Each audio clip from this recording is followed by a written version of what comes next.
Vespucci was born on March 9th, 1454 in Florence, Italy. His family was very rich, and since Vespucci was a little boy, he had always been fascinated by astronomy.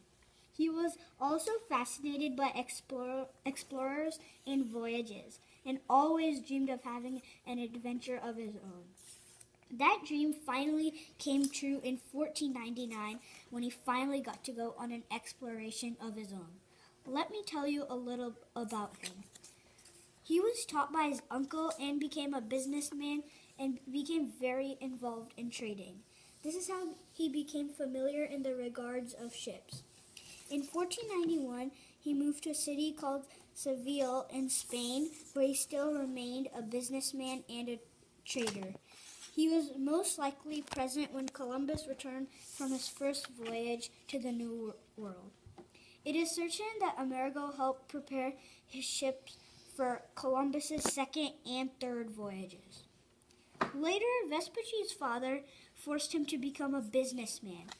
At first, he committed to a variety of jobs, but then Vespucci went into banking business.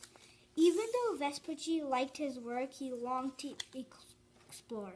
So Vespucci earned the money he needed to explore, but he still needed a country to sponsor him. Italy already had a large trade with the Asian merchants and needed a country. But Vespucci knew that Spain was sponsoring exploration. Knowing this, Vespucci took his talents to Spain, hoping that the king would sponsor him. After a while, Spain sponsored Vespucci. Vespucci was thrilled as he was about to sail. In 1499, Vespucci went on his first voyage. He sailed westward from Spain along with 4 ships. About a month later, Vespucci and his crew reached the northern coast of South America. He headed south, and Vespucci became the first European to see Brazil. Vespucci then explored the mouth of the Amazon River. Before Vespucci returned to Spain, he stopped in the Bahamas. There, Vespucci captured 200 natives and took them back to Spain as slaves. Sometimes Vespucci bought slaves and sold them at other ports to gain money for his ship's provisions. In 1501, Vespucci was about to sail again. He still believed that there was a passage through these new lands to Asia. Vespucci sailed west again and achieved to reach the eastern tip of Brazil, and he sailed as far as Argentina in 1501. Amerigo used his interest in geography and what he knew about the size of the known world.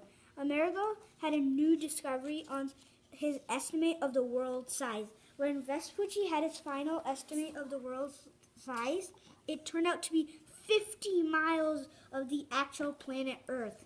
When Vespucci was working on his discovery or project, he still believed that he was near the Indian Ocean and Asia. After sailing, Vespucci came back to the land of Portugal in June 1502. After his last journey, Vespucci wouldn't give up and sailed once more for Spain in 1503. Sailing for Spain, Vespucci had traveled to the southeastern side of South America, where he later claimed to have spotted the Falkland Islands. In 1507, a German mapmaker named Martin Wald Seemuller created a map according to Vespucci's group. He labeled the southern land that Amerigo and his group explored America. Amerigo's greatest contribution was having that his voyages kept clear that there was in fact a continent that lay between Europe and Asia.